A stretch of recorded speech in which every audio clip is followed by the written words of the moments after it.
that's what it's all about. And, I mentioned public funding, but at the end of the day, the bulk of our funding is philanthropic. And so I would encourage your listeners to look at an organization like Father Joe's Villages, who is effective in what it's doing, that helps those not only who are on the streets, but the community at large.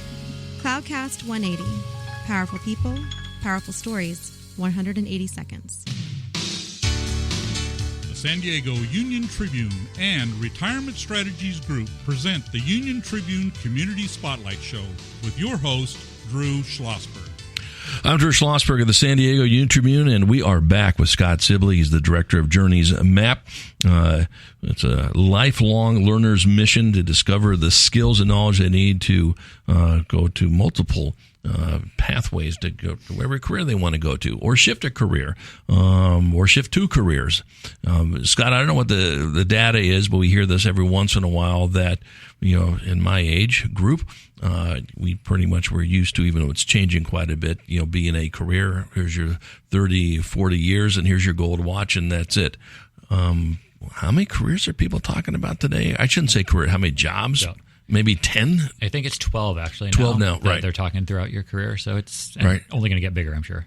And the career could stay the same. It could be working in media, whatever the case would be, or it could be shifting. But we all know that if we're not on top of the game here with the right skill sets that these companies are going to need to hire, especially with the focus on artificial intelligence. There's been enough, chatted about that lately. You want to make sure that you're on the right track on this.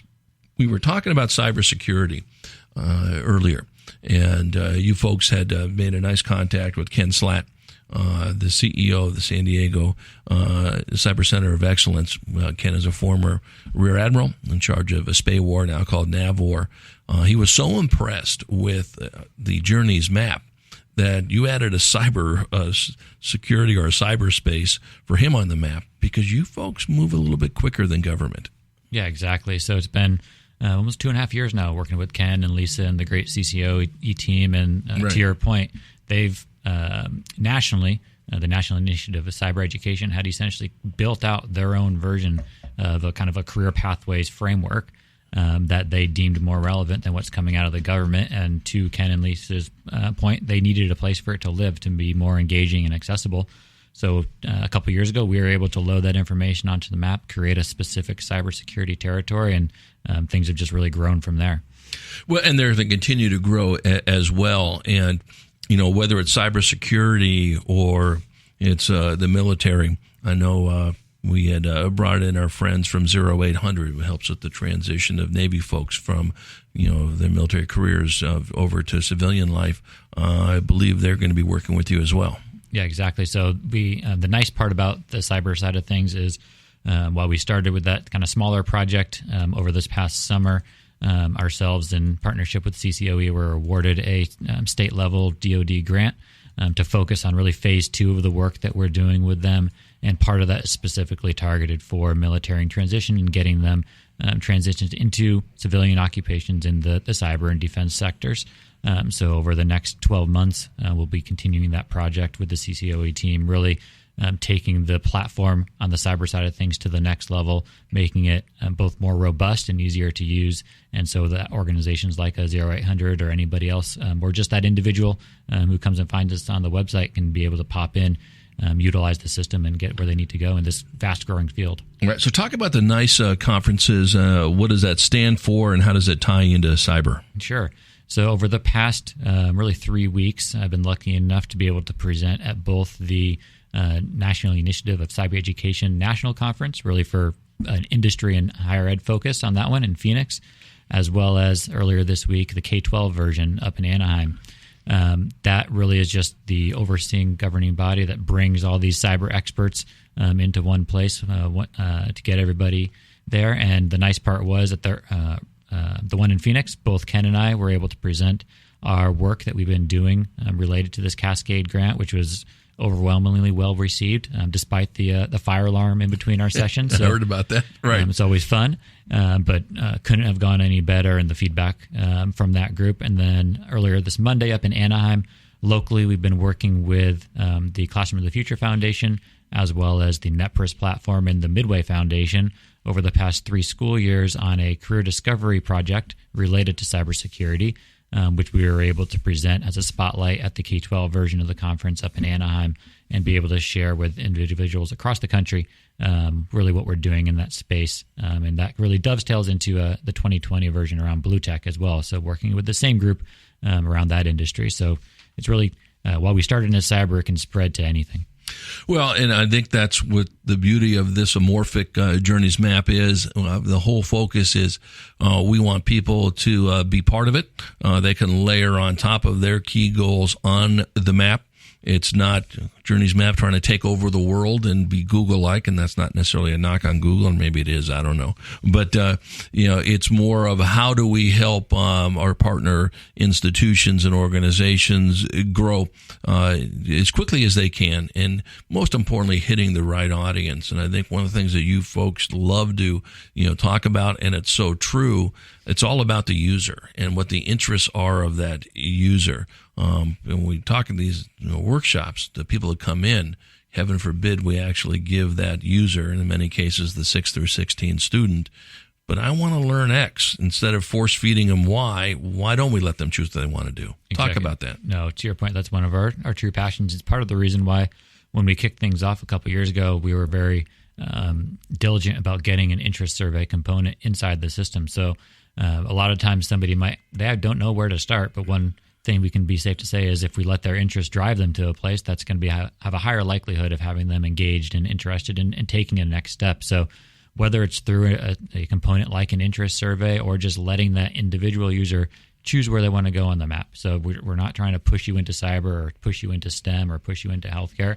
Everything's on there. There's all the 17 career clusters all the way down to the almost 2,000 occupations that are on that layer of detail.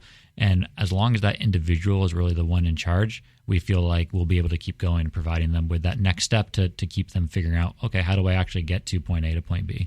And this thing, again, it's the job's never over. It never stops. It's not like the map is done and now let's go on to something else. The map is never done. Mm-hmm. And it can't be done because things are shifting in people's preferences, the world of work, the careers, the skill sets, and that'll forever be changing. And the beauty of this, and really kudos to you and your dad, the board of a Journeys Map and the entire team over there. It's, one of these things, very smart in this thing, it can never end because life is not going to end with which directions they're going to go into. And I do want to give a shout out to Scott and his dad, Peter, and his sister, Rachel, Scott's sister, Rachel.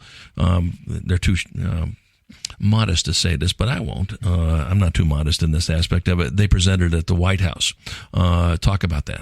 Yeah, so even before we officially launched, we were selected by the Michelle Obama Reach Higher Initiative in July of 2016, to go back there and as a top 5 finalist in her Reach Higher Challenge. Obviously, a once-in-a-lifetime opportunity to go do that sort of thing, present journeys in the Indian Treaty Room. And really, it was that recognition and the focus that her initiative had around the kind of career pathways, career exploration side of things that let us know, okay, this isn't something that it's talked about locally, but really it's coming from nationally, and that's really why we started with the career exploration as our first use case. Right. And do you see, we're chatting with Scott Sibley, he's the director of Journeys Map. Do you see this going internationally? Is there any reason why it should stop in the U.S.? Why can't this be done in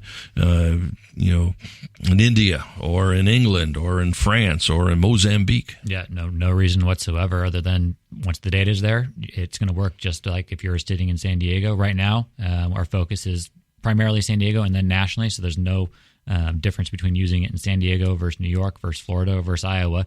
The great thing about how we've built things out is based on that user's profile, it's going to start tailoring some of the information that's presenting. So, for example, being able to see your localized wages or look up different jobs or internships or apprenticeships that are local to you or the universities that are surrounding you.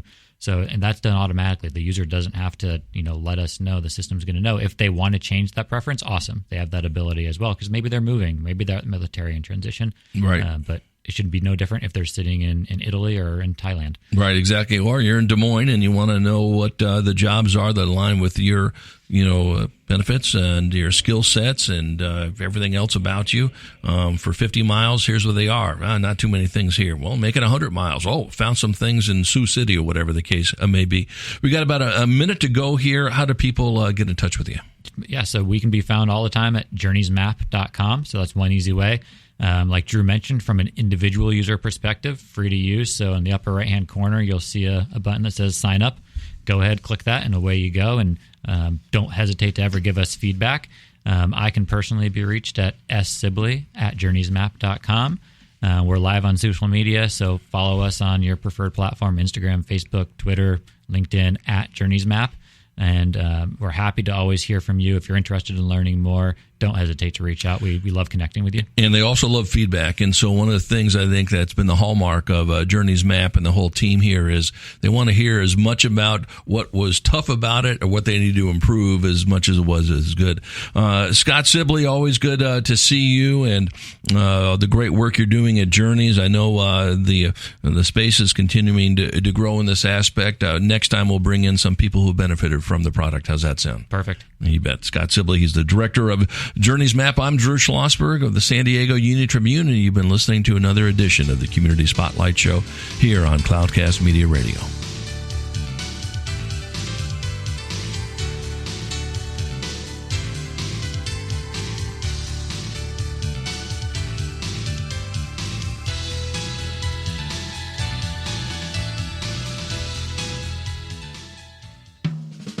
Thank you for listening to a podcast from Cloudcast Media, the digital media home for leading local brands. When it comes to amplifying your brand, a Cloudcast-sponsored show offers unbeatable value. Learn more at cloudcast.us. Cloudcast 180. Powerful people, powerful stories, 180 seconds. Welcome to Cloudcast 180, the 3-minute lightning round with changemakers here in San Diego. We're here with Ed Heiner, 20-year Navy SEAL, best-selling author, and education entrepreneur. Ed, welcome to the Cloudcast 180. Thanks for having me. Your book was called First Fast Fearless, so let's hit this fast and fearlessly. Real quick, you created a program to help change lives of high school students around the country. It's called Sealpreneurship. Tell our audience what it's all about. Well, it's about leading yourself. Getting a PhD in me, I teach kids how to take care of themselves and lead themselves first, and how to be their own entrepreneur, intrapreneur, if you will. Is it something you think public education is lacking, this concept of self-leadership? Absolutely. It's a mindset that kids don't get. My son doesn't get in his school. The kids don't get it. It's something that, we're educating them, but to be mentally tough and be able to take charge of themselves and accountable for themselves is very unique. Okay. I've seen an overview of your curriculum, 23 evolutions, and you have a 23-minute podcast series. So what's up with 23? Chromosomes, right? It's all in all of us. We're all the same. 99.9% of everybody in this world is the same. And we use those chromosomes, 23 pairs, which was one of the concepts we teach as swim buddies, never be alone. Mm-hmm. Always work with someone else, collaborate, and be out there. Boy, that's a lesson for life for sure. Ed, you were in charge of basic and advanced training for the U.S. Navy SEALs, and I mentioned you're a 20-year SEAL. Tell our audience the greatest lesson from the SEALs that have changed you forever. Probably in the back of a helicopter one night in Iraq before I was getting ready to fly into an Al-Qaeda target, it dawned on me that when a pilot said, you have this many souls on board, it dawned on me that the opposite of fear is love. It's not else. I don't fight for what I hate in front of me. I fight for what's beside me, behind me, that I love. Wow, it's a powerful concept. Wow. You've talked a lot about the blue-collar scholar as a concept. Fascinating. Tell our audience, what is the blue-collar scholar as it relates to your Sealpreneurship program? It's a mental concept where people take control. Don't outsource their life. Look, we're going to have people that are in white coats, suits and ties, doctors, PhDs. That's fine. Listen to that and learn your information from them. But eventually, you got to be that mechanic in your own life. You got to turn the wrench. This is happening. So basically take control of your own life. Use what you can use from other people. Discard it, what you can't, and make that your own.